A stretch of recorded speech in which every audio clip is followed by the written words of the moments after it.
Computer science videos here today to show you guys in this tutorial how to use Adobe Photoshop on a Mac computer.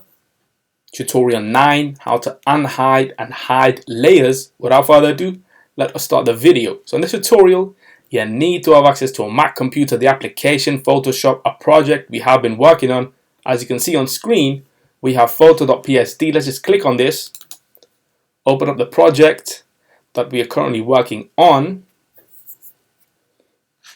And now let's go to the bottom right corner of the screen where we have all the layers.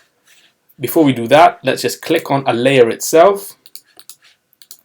So this is the screenshot layer. If we click on the eye, we can hide. We can bring back image copy. And we can do this all day long. Just hide, unhide the layers we require or don't require. So for this video and tutorial, let's just revert it back to what it was. And so we have 1, 2, 3, 4 layers intact, all on screen.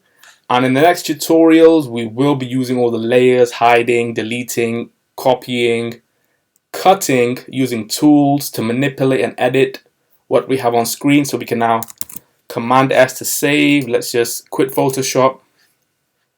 And so that's it for this video. I'll see you guys in my next tutorial. Thanks for now.